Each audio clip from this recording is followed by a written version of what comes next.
We brought parenting questions to some of the wisest minds on the planet. You guessed it, dads. This is Ask a Dad.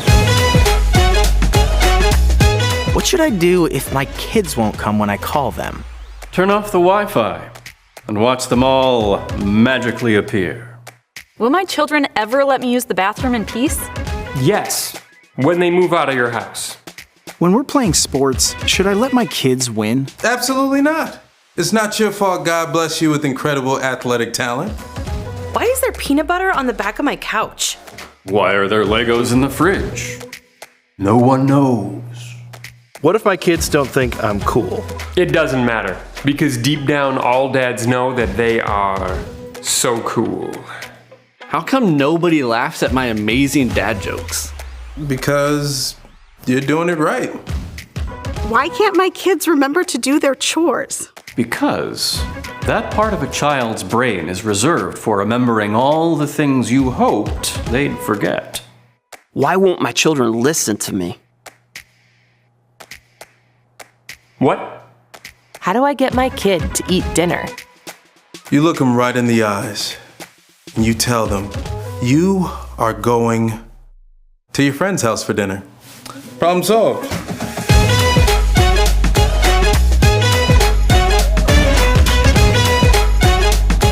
As a dad, how can I dress for success? 2 words. Cargo shorts. And that's what I'll be wearing next week. Joking. Never. Well, good morning, everybody. It's great to see you all here today and on this incredible day. And happy Father's Day to all the dads and granddads and spiritual mentors and people that have acted like dads to others. We appreciate you all. And I also just wanted to have a quick special announcement or just a thank you for last week. Last week, if you guys didn't know, I wasn't here, but I just want to thank the teams that were here, and you guys did amazing. You guys are incredible, and everybody just stepped up and did some incredible things. And Pastor Brian last week gave a great message. How many of you guys were here for that? I mean, come on, he's so good. Yeah, Pastor Brian, so awesome. Yeah, so awesome. My son was graduating last week, so apparently I'm old now. And he graduated high school. He's out on a trip now and all that stuff. So that was super fun, and we got to just spend and honor him that weekend. So thank you for the teams for stepping up in that. But today we have Father's Day, and we get to celebrate not just the dads that are in the home. Like I think too often we only celebrate dads and the fathers that are in the home, right? We only tend to celebrate the fathers that are in the home, but we also know that there's a lot of dads and a lot of fathers and a lot of mentors and a lot of men that mentor others, that become like spiritual dads, that become spiritual fathers, that become mentor fathers, that become surrogate fathers, that become almost adopted fathers, that help out the communities around them. And so today we wanted not just to honor the dads and not just to honor the fathers and the grandfathers, but also to honor those men who also step up and become spiritual mentors, who become those people that are adopting others, that are saying, man, I'm going to look after you, I'm going to care for you, I'm going to be there for you, no matter what your age is. And I will tell you that it's so important to me that we have those, because I still have spiritual fathers. Like, I need people pouring into me. I need dads pouring into me all the time. I have several guys that are in their 60s and 70s and even one that's in his 90s that speak into me all the time, that help me walk right, that I'm able to look at them as examples. So we want to honor those people that are like that, because they're so, so important. Those men that are mentors to us, those spiritual fathers, they're so important to us. Our dads, our fathers, those who would adopt us, they're so, so important, and they're so, so important to society. I feel like sometimes they kind of get a little bit of a bad rap, right? Mother's Day, we go like really big on Mother's Day, don't we? Everybody's like, yeah, moms. I mean, because everybody knows what moms do. Moms are super selfless, right? They do everything for their kids and for their family. We should honor moms. Like, Mother's Day is huge. Absolutely, we need to keep it that way. But do you know that Father's Day is actually the least celebrated holiday in America? It is the least celebrated, right? And part of that reason why is because a lot of people are like, well, what do dads have to do? All the dads have to do is just show up, right? Like, all of a sudden, you're a good mom. You're a good mom if you go out and you do all the things with your kids. You know, you get them through school. You pick them up from school. You take them to school. You do all the things for them. You help them clean. You teach them. You do all this stuff. What do dads get called good dads for? Oh, he showed up to a game. That's a good dad. All he did was show up, right? So a lot of people look at that and they go, well, wait a minute, that's not really fair, and we're not going to celebrate this.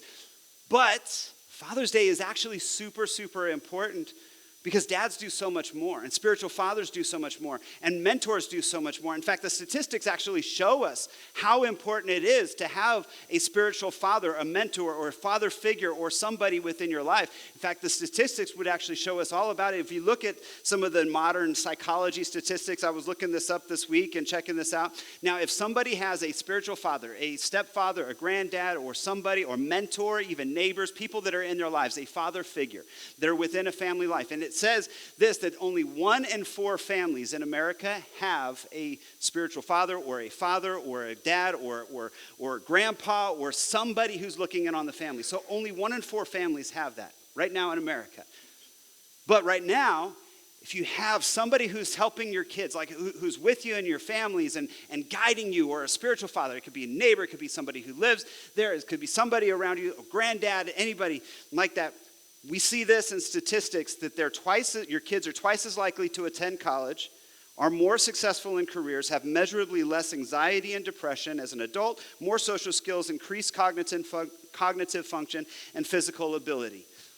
Because oftentimes, dads, spiritual fathers, mentors are also like, hey, let's go outside and do stuff. So that's where the physical comes in, right? So this actually shows us like, hey, dads are important, fathers are important. Spiritual mentors are important. People, guys that are stepping up and being a part of people's lives, no matter what age you are, it's important. We also see that in church. In church, the statistics are this. So the statistics of Father's Day is this, or fathers or spiritual fathers or mentors or male mentors within the home is this.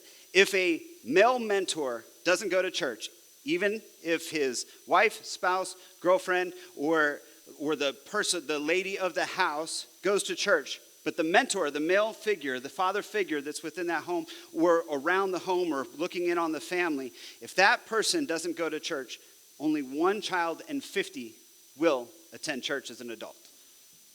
Like that shows us an impact of having a father figure, somebody to come in and guide, right? We see that also here in other things. So now if another survey found that if a child is the first person in the household to become a Christian, then there is a 3.5% probability that everyone else in the household will follow. If the mother is the first one to become a Christian, there's a 17% probability that everyone in the household will follow. However, when there is a father, a spiritual mentor, a male figure, or father figure that is first and that's looked upon as the family, there's a 93% probability that everyone in the household will follow. Dramatic statistics, right? Now, this isn't to denigrate like the impact that mothers have. Mothers are huge, and we want mothers. But here's the thing, is oftentimes I think what happens in our society is we start looking at moms, and we kind of expect moms to say we need to go to church, right? But it's a little surprising sometimes when all of a sudden you see a father or you see a male guy or some dude who's like super butch going out and praising Jesus, right? It becomes a little different, and it makes a bigger impact on kids, on those that are younger, on those that are coming up. Makes a huge impact in that. I'll tell you this, one of my first experiences actually experiencing this and knowing this was over in Belfair. It was in Belfair. There was 2 guys that made one of the biggest impacts on me ever. I will never, ever forget this. I walk into the church, and as I'm walking into the church, there's 2 trucks, because it's Belfair, there's 2 trucks that are right there with deer on them. Like they just literally came out of the woods. There's still their kills on top of their hoods. And then you walk inside the church and there's these 2 guys, full camo and all of the gear up front, standing there at the worship team with their hands up like this, praising Jesus. Never forget that. Because there was an example, man, they were showing like, hey, man, we can go out there, we can be guys, we can go hunting, we can do all these things, but we can also praise Jesus. We can also love Jesus, and that made an impact to everyone around. Statistics show us there's a huge impact of having male mentors, of having male figures, of having people that are within our lives that we say, okay, we want to be guided by these guys too. There's a huge impact, and sometimes the impact is just because it's a little shocking.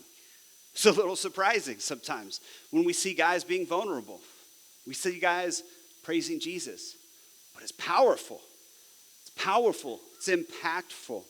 So today Today I wanted to talk a little bit about that. And I'm not just talking to the guys, I'm going to talk to everybody, but I am also going to talk to the guys. And I will also preface this by telling you this. I absolutely always hate Father's Day messages that come out when a preacher comes up there and they basically start chastising all the guys, going like, guys, you need to do better. Moms, you're great. Dads, you need to show up more. You need to do all this stuff. So I promise you, this is not going to be a message like that. But, now I said but, and everybody's like, bring back Brian. He's nicer. No. But this isn't going to be a message chastising guys. It's not going to be a message that's like talking about all the negative things. But this will be a message of permission. Because I think sometimes what we get lost in our society and when we get lost in our culture is that a lot of guys feel like they don't have permission. They don't know that they have permission to actually be spiritual mentors and fathers to other people. They don't know that they have permission to actually go out and be impactful in the ways that they can. They don't know that they have permission to even change things within church and to change things around them. They don't know that they have permission. And so today I want to share with you permission. What does it look like to actually have permission to live this thing out and to show it and to guide people towards it? And today I'm also going to do one other thing. Today, I'm not only giving you permission, but I want to teach you all to be elders. I want you all to be elders. Men, women, children. I want everybody to want to be elders. And we're going to talk about what that means in the context of what the Bible says. And what that means and how that actually works. So let's go ahead and let's get into it. First, let's pray. Heavenly Father, we thank you so much for this day. We thank you so much for being with us. We thank you so much for everything you continue to do. And we thank you for being here in this place. Lord, bless your word to our minds. We love you. Amen. Amen. So today we're going to be actually in 1 Peter 5. So we've been going through our series in the letters, and we're actually finishing up with 1 Peter in chapter 5 today. Chapter 5 actually starts out as talking about elders. But in order for us to understand a little bit more about what they're talking about, we have to understand what Peter and the culture of that time is actually thinking. See, right now we don't think of the word elders in the same way that they thought about them back then. What elder actually means, okay, so the word elder back then, what it means, it's not just an office within the church. It wasn't just like, okay, if you do a lot of really good things and you start working for the church or you help out with the church, you become an elder. It's not like that. Elders were actually, they were a part of the church, but that word is actually an older word. It's a word that was used long before there was the office of elders. And what it means is it means to guide. It means a guide, a spiritual guide. It means someone who follows. It also was used in connotation to an older, wiser person. So person who's wiser, who's older, or anything like that. But it also means somebody who's to guide. Someone who loves, who helps out. Somebody who guides within that. And that's what the word elder was. Now, the way that the Bible actually talks about it, there separates in some of these different things where it's got the offices of elders, and you have elders within churches and so forth, and that's part of polity with church and all of that stuff. But elders was actually a term that everybody in that culture knew. And they knew it before the church made elders within the church. Why did they know it? Because their towns, their areas, and their communities were filled with elders. You see, they had a different kind of society back then. And the Bible actually shows us a lot of what this society looks like. And it's a little bit different than what we have. See, today, we kind of don't think of it in the same respects. We don't think of the same things because we have an individualistic society. Individualistic society actually just means that we are very much geared towards self and self-improvement and self-achievement and all of those things. There's actually a definition of it where we value personal rights, freedoms, individual achievements. Individuals are encouraged to pursue their own goals and express their own unique identities. The United States, the UK, those are individualistic societies. Australia, individualistic societies. Make sense? Like we like our, you do you, right? That's kind of our American idea. And that is a good thing. I'm not saying that that's not a good thing to have individual goals. It is. You should have ambition, you should have individual goals, and you should actually work on yourself. And the Bible shows us that too. But in our society, we also tend to go away from community living, away from what the church idea is and so forth. And we tend to be more individual, don't we? We tend to be more kind of individualistic. We kind of be those guys that are like, all right, you stay on your side of the fence, I'll stay on my side of the fence. You believe what you believe, I'll believe what I believe. You do you, I do me, right? We separate. Now, in the culture that Peter's talking to, though, in the culture that Peter's talking to, it's a collective society. It's called the Collectivistic society. Collectivistic societies are still around. You see them in the Middle East. You see them in Japan. You see them in places in Hawaii. You see them in places around where collectivistic is actually a little bit different. Collective societies prioritize the needs and goals of the group, of individuals, of desires together. Collective societies form relationships and community ties that are essential. They're individuals that often define themselves within relation to family or community. In translation, a collective society is something like Fast and Furious. It's all about the family, right? It's all a family together. Like it's saying, hey, we're going to be family. And I actually love the Fast and Furious as an example because if you look at those movies, Fast and Furious, it's all about family, right? Every single word is in there. Family, it's all family. But do they all come from the same family? No, they're adopted family. They're all people that are coming together from different diverse backgrounds with common interests, with common goals. And now, of course, they're flying cars in space and doing weird stuff in the last movies. But the first ones were great, but they show you that, hey, it's all about like this family, like where we can have adopted family. You can have a collective. And that's the communities that Peter's writing to. He's writing to a collectivistic society, to a society that's like, all right, guys, check this out. Like, we're all supposed to be in unison and in goal. We're supposed to love each other. We're supposed to guide each other. We're supposed to have mentors. We're supposed to have people that are around us that we can follow, and then we train those people up the way they should go, and they'll never depart from it. We do these things different. It's a collectivist society. Now, the Bible actually shows that we should be a little bit of a mix of both, individualistic and collectivistic. Meaning individualistic, and I know I'm giving a whole lot of big words on a Sunday morning. Don't worry, hot dogs are coming, okay? But here's the thing, carbs, they're coming quick, all right? But here's the thing is the Bible actually shows that we should be two things, individualistic and collectivistic. Individualistic in that we make our faith our own. That we have to know who God is. We have to walk our faith path. We have to make our faith our own. But then once we have our faith, we walk together. With community. We walk together, and that's what the church is actually made to look like. It's not made to be just individualistic. The church isn't made to be, you only come here on Sunday mornings, you learn some stuff, you go home, hopefully you apply it. Maybe you read the Bible and the verses that I preached about that week or something like that.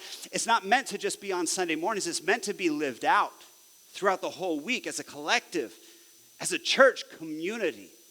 The church isn't made to be just a church on Sunday. It's made to be a community 7 days a week, 365 days a year. It's made to be together. And that's what Peter's talking about throughout all of Peter, throughout all of 1 Peter, is he's talking about, look, guys, this is supposed to be a community of believers. And how do we as a community of believers guide each other? Well, we guide each other by those who are older, who are wiser, who are people that we can trust and people that we can know that we follow by example. And they train us up. And that's why in 1 Peter chapter 5, he's talking about elders. And he's talking about the elders, and he's talking about elders in a way that they would understand. First off, he's talking about it in the church because the church had set up, okay, we need to have a collectivistic church and society, but they're looking at church not as just on Sunday mornings. Like today, we talk about elders, and there's a whole bunch of elders that are like, oh, great, I get to vote on things, or I get to do different things. But he's not talking about elders just in that same way. In their societies and their cultures, they not only had church elders, they had elders of the community. They had people that were within the body that were looked at as being elders because they were spiritual, because they were wise, because people could follow them, because they could be examples to others. And so Peter is talking about elders, not just in church, but everybody would have heard this as like, oh man, yeah, I want to be that. And here's the other thing about Peter's society, and this is really cool. In Peter's society, those that were younger, those who were less in faith, those who were just coming into faith, those who were just coming up, they had dreams and aspirations of one day be called an elder. Like they wanted to actually grow and be wise and be like, man, I hope someday I'm going to be looked at as an elder, as somebody who people can follow, because I want to follow this thing and I want to show people what this is. And I hope someday, it's like my biggest dream, someday I'm going to be an elder. I don't know anybody today that thinks the same thing. Like there was probably not a day that Daniel or Ben or somebody was having a dream, one day I'm going to be an elder. It's going to be so awesome. We approached him and said, would you guys like to be elders? And like, oh, what the heck is that? What do I got to do? Right? Nobody in our society dreams of one day being an elder, a spiritual elder. But in their society, they did. In their society, they're like, man, I can't wait to when I can grow up and I can actually be looked at. But they also knew that in order to be thought of as somebody who was a guider, somebody who would spiritually guide others, who could spiritually mentor others, in order to be thought of like that, you had to first follow. And you had to first get to know your faith and walk with it and find mentors and people around you to help bring you up and to guide you. So here's Peter, and he's talking about elders. And it's not just church elders, it's also elders. It's just eldership within their communities, because they had tons of communities, and their communities always had elders and elder people that were within it, people that people could look at as being the wiser. And he says this in 1 Peter 5, be shepherds of God's flock, watching over them, and not because you must, but because you are willing, as God wants you to be.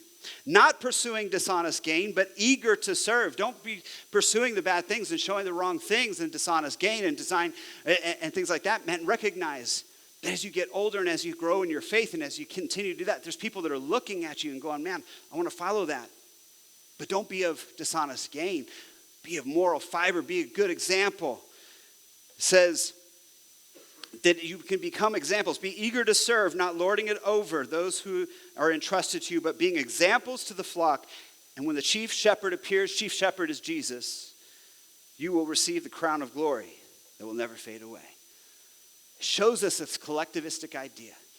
Man, know that there's going to be people that need to be guided.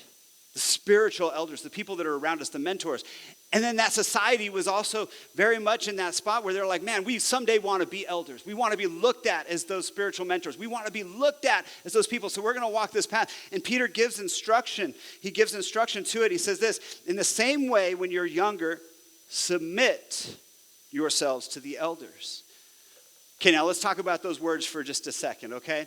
Same thing, when you're younger, well, in their culture, they grew up with this. They grew up in a collectivistic society. This was something that was a little bit more normal. To them, when they're younger, also they're talking about younger, and also the age limit, like the age expectation of that day was you probably lived to 35, okay?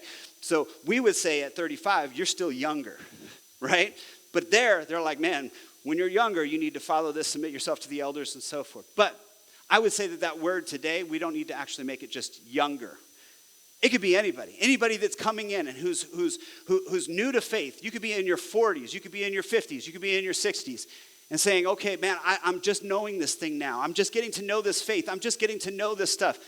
Then it says, submit yourselves to the elders. Now that's another word that a lot of people have problems with, don't they? Submit. In our culture, I will not submit. I hate that word, submit. Like, I don't want to submit. When my wife and I got married, right? When my wife and I got married, there was one rule. We were not allowed to have submit or love, honor, and obey. Obey could not be in the vows. Obey and submit, no. Right? The word submit, though, it gets a bad rap. It gets a little bit bad rap. What it actually means, it doesn't mean that you have to submit. It's not like UFC title, I'm going to make you submit, right? It doesn't mean that you have to do everything and anything that somebody else tells you to do that's older. That's not like that at all. What that word submit means in that culture and in that time means to come under. So it means to allow yourself to look at others as an example ahead of you. So when you actually read this, it reads in this way. In the same way, when you are younger or even older or new in faith or still looking for people. Like, I'm a pastor of 43. I had to think about it for a second. Like, I'm 43 years old, and I still need people that are older than I am, who are wiser, that have gone through things that I can trust, right? So whenever you are within life, make sure you have elders, you have people that are above you, and then come under them as their elders. Like, come under them, meaning follow them. Meaning allow yourself to be guided, allow yourself to know them, and allow yourself to seek their wisdom. I remember actually seeing this, and I read this verse even at a time when I was going through one of the hardest times of my life. I had cancer. And when I had cancer and I'm going through treatments and all of that, I was struggling. I was hurting. I was trying to be strong for my family and not show fear, not show anything. At the same time, I'm also struggling with faith and fear and all of the things. And I needed people that were in my life that were older, that were wiser, that had gone through different things and had walked through faith. I needed people to help guide me. And so I came under other people that were older, that had gone through those battles, that had gone through those things, so they could help me and guide me through that. And it was great, because through that it strengthened my faith with them. It made things easier for me. It made things to like, oh, okay, I see what the biblical idea of this. We need that collective society. So it says to come under those elders. All of you clothe yourselves in humility towards one another, because God opposes the proud but shows favor to the humble. And then it says this, humble yourselves, therefore, under God's mighty hand, that he may lift you up in due time. Cast all your anxiety on him, because he cares for you. This is actually kind of a blueprint on how you can have great faith. Like, notice he starts off talking about elders and coming under elders first, and then he all of a sudden says, now cast all your anxiety underneath God. What he's saying is, look, this is almost like a blueprint. This is a great thing, especially, and I found this out when I had cancer, and I'm walking through this too. It's a two-step process. Come under people first off that you can trust, that can guide you, that have wisdom, that you can follow, and you can gain from their experience. Understand that there are some people that are further along than you, that are higher in their wisdom than you. And it doesn't mean just an age thing. Like, there can be people that are in their 30s and in their 40s that are super wise, that know so much about God, that know so much about faith, know so much about actually walking this thing out. I would say here at our church, we have elders, and some of our elders are younger. Yet, man, they've got so much wisdom that they're pouring into the people around us. It's not just about age. It's about wisdom. So coming under people that are wise like that and saying, okay, I'm going to actually follow this thing. I'm going to follow this. So that's step one. I'm going to follow this thing. I'm going to find people that can mentor me, that can walk with me. And then as I do that, it becomes easier and easier for me to now cast all my anxiety onto God, to get to know God more. Why is it easier for you to get to know God more? You can get to know God by reading the Bible. You can get to know God by audio Bible. You can get to know God by going to church. You can get to know God by watching the church channel, right? You can get to know God like that, but here's the thing. Unless you're walking with other people, with other elders, with other people that are in your life, that are spiritual mentors, spiritual fathers, people that are around you, that are helping to guide you, a lot of that stuff, you won't know how to actually place it within your life. We need both things. Training, you need to understand who God is, get to know who God is, but you also need to have mentors in your life. And when you have mentors in your life, you have people that can help you walk this thing out, people with wisdom that you can look to, that can guide you, then it becomes so much easier to allow God to take all that anxiety away. To allow God to be a part of your life, to say, okay, God, I'm going to need you in my life. And you see other people walking that same path, it makes it easier for you to follow and not lose faith, not be stuck, not be hurt within the faith. So we need those two things.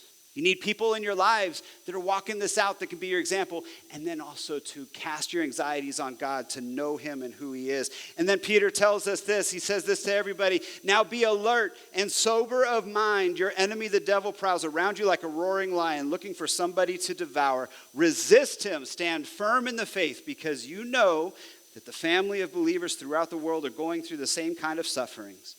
Be alert and of sober mind. Your enemy, the devil, prowls around you like a roaring lion for somebody to devour. Man, the world around us, sometimes it's hard. There's things that are going to be challenging. There's things that are going to be hard. We need to have people in our lives. And we need to be vigilant and understanding. There are things that are going to distract us. There's things that are going to pull us away. There's things that are trying to actually gain our attention that we shouldn't put our attention towards. But how do we refocus? Having those spiritual mentors, having those people around us who have gone before us that we can be guided by following God, by getting to know him, by continually working together, even within the community, the body of believers. The church is set up to be collectivistic, not to be individualistic. It's not to be, I'm alone in this. No, you have people around you. There's people that are for you and around you. I'm going to tell you guys this. I think there's a lot of people that try to walk their faith alone. I think there's a lot of people that try to do that. They walk their faith alone. They're like, I believe, but I don't really need to actually believe and go to church. I can find Jesus anywhere I go, right? How many of you have ever said that before? How many of you are not admitting it Yeah. Here's the thing, right? We have this idea that I can do this all on my own. You can't. You can't do it on your own. It's not built that way. The faith isn't built that way. It's not built for you to be alone. It's built for you to do together as a community with elders, with people that guide you, that mentor you, that help you. It's built for you to be as a community together, to serve together. And that's what Peter's been talking about this whole time. Serving together, loving together, guiding each other, allowing yourself to be spiritual mentors and have spiritual mentors. So today I wanted to give you guys permission. I want to give you guys permission. And right now I'm just going to talk to the fellas for a minute, okay? Just to the fellas, just to the dads. Moms, you can go to sleep. I'm joking. Don't do that, okay? That's messed up. All of the women are like, no, that's not me. That's the guys. No, I'm going to talk to the guys just for a moment. Guys, you don't know the impact that you make. You don't know the impact that you make. Man, I read those statistics. I showed you the statistics of that, but you make a massive difference in people's lives. In fact, the things that you do here at church, the things you do on Monday, Tuesday, Wednesday, Thursday, anywhere near anybody else, all of your actions and all of the things that you guys do, they're being seen and they're being witnessed. Did you guys know that people are looking at you? This is just for the guys. Do you know, guys, people are looking at you every week. People are studying you. They're looking to you. Now the guys are looking and going like, that's creepy. We're being followed. No, but people are looking at you. Like, think about this. When you're up here and when you're up there and you actually start worshiping, all right? I'm going to use some examples of teenagers, okay? Sorry, teenagers. My bad, all right? But think about this. When guys are here and their hands are up worshiping, like going full on worshiping for Jesus, what does that say to the teenagers that are there? It gives them permission. It says, okay, I see guys that are following this, that are doing this. I see guys that maybe I can look to, that might be able to guide me. I see guys that know what they're doing, even if we don't know what we're doing yet. They at least feel encouraged. They see guys living this out. What happens when you're in the community and somebody does something wrong to you and you're a dude, right? What's the first reaction of a dude? Man, I won't fight. But what happens if all of a sudden you come back in love? You treat somebody with care and you help them. What does that speak? All of a sudden it speaks to everyone around you. There's something different. Guys, it's unfair. It's not right. But people in society are going to look to you more as an example. They're going to look to you more to see what you do in those situations of spirituality. And that's why when dads in the home, when spiritual fathers, when mentors, when people all of a sudden start living up to that age where they're like, okay, I'm going to be mature and I'm going to live this thing out everywhere I go. Not only for your own family, but the families that are next to you, the community that's around you, the community that's in you. When you start living it out like that, it speaks so much to those who are younger, those who are the same age, even some of those that are older. Like, there's a lot of people that are older that have never known faith before, and they start coming into church and they see younger guys that are up there worshiping and younger guys that are doing stuff, and they get inspired. They go, oh my goodness. Well, if they can, then I have permission to do it too. So guys, today I want to give you permission. I want to give you permission to live out your faith, because I think sometimes we don't give permission. We tell guys, we're like, okay, guys, here's what I want you to do. I want you to go out. I want you to do these things. You know, we tell guys to do different things and stuff like that. Guys are always on Sunday mornings. Just give me 1 point. I just want 1 point, one thing I can live. Don't make it too complicated, right? I'm the same way. I totally get it. But guys, I want to give you permission to live it out, because oftentimes we talk about the 1 points. You should do this, but we don't give permission to do it. And I want you to know that no matter what society says, I want you to know that no matter what people tell you, you have permission to live your faith. You have permission to raise your hands in church. You have permission to go out and help other people. You have permission to go out. If you're somebody who's very, very spiritual, who knows God, who's a good example, and who can teach things to younger, you have permission to talk to others within the church and say, man, let's benefit from each other. Let's benefit wisdom. You have permission to do that. And guys, guess what else? You have permission to be a guy. You have permission to be a guy in church. A lot of guys don't come to church sometimes because they feel like I don't have permission to be masculine. And that's actually kind of the fault of the church. Be honest with you. It's kind of a fault of the church because churches oftentimes are catered a little bit more towards women. Women tend to come more than guys, and so a lot of churches tend to go in the way of catering more towards women. The decor, the items, even the worship songs sometimes are very emotional. Like how many of you guys have been like that, where you hear a whole bunch of emotional worship songs and so forth, and all the guys are like, it doesn't relate to me at all. I do what God taught me to do. I stuff my emotions way down deep till they blow up, right? Yeah. Sometimes we do that to ourselves. But you have permission to be a guy at church. You have permission to go out and actually talk about masculine things. You have permission to go out and talk about Jesus and take people fishing. You have permission to go out and go camping and go do guy things and teach people to do that. You have permission to look in on families. You have permission to help those around you. You have permission. You even have permission to go out and spit on the ground and then still talk about Jesus. Don't do it inside the church sanctuary. That's gross. We just cleaned the carpets. But you have permission. You have permission to be guys. A lot of guys think that, I have to be, I have to like shut down that portion of me being a guy. No, you don't. You have permission. Live it out. And when you live it out and you become a mentor to somebody else and you start seeking that, man, it becomes powerful. And this is what I want to tell to everybody else here.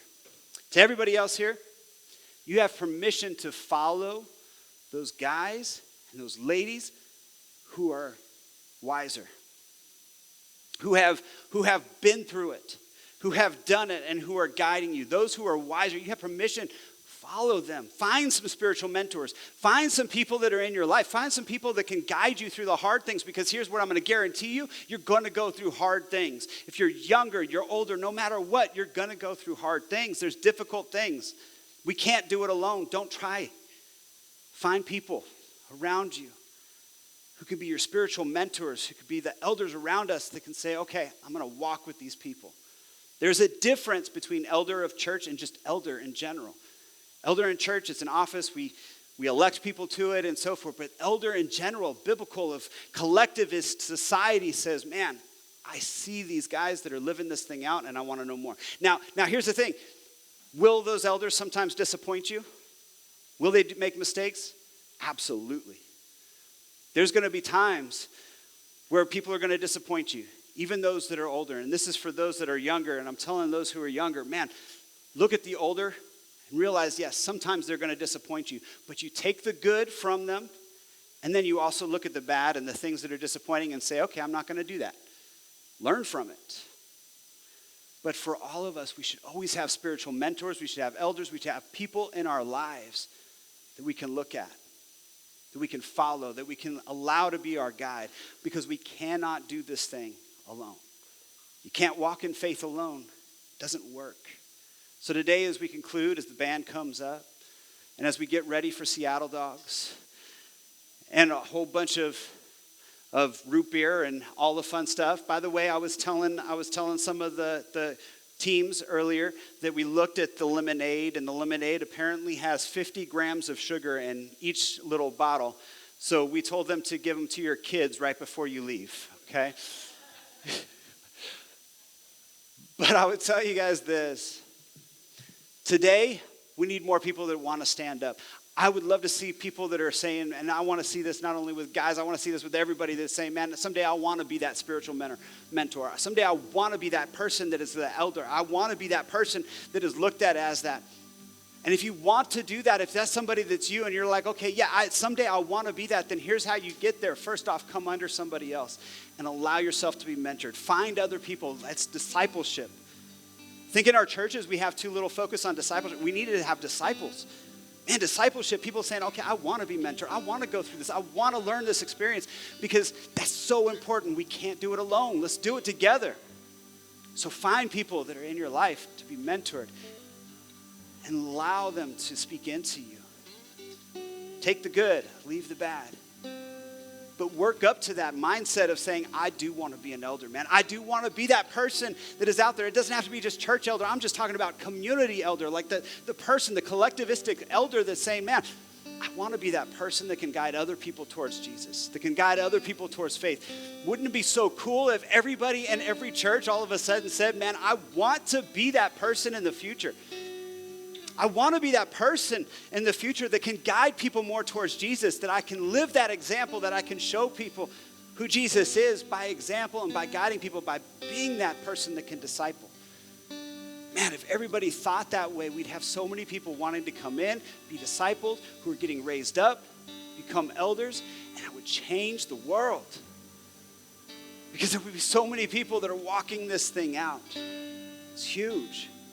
So have that vision of saying, man, someday I want to be that. And if that's you, find some people around you, a community around you, because they're here.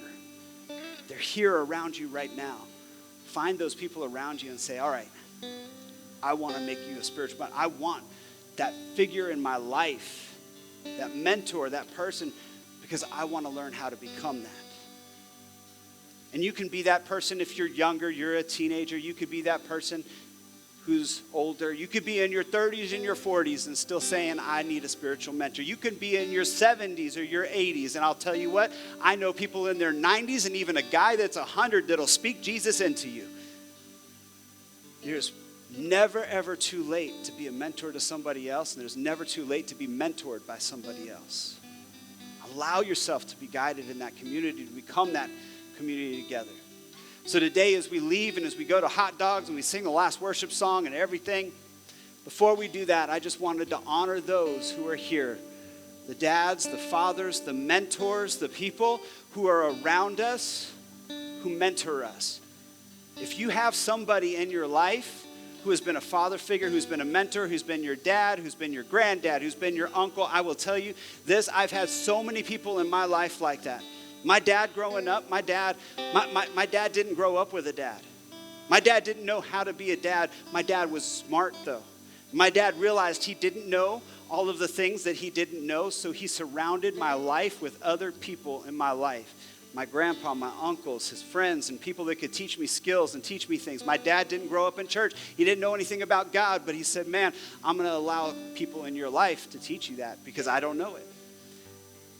We need those kind of people that are saying, hey, I'm going to be that person. So if you have somebody in your life that's your father, your grandpa, your uncles, a spiritual mentor, a neighbor, a person who has discipled you or something, would you go ahead and give a clap right now and just celebrate them?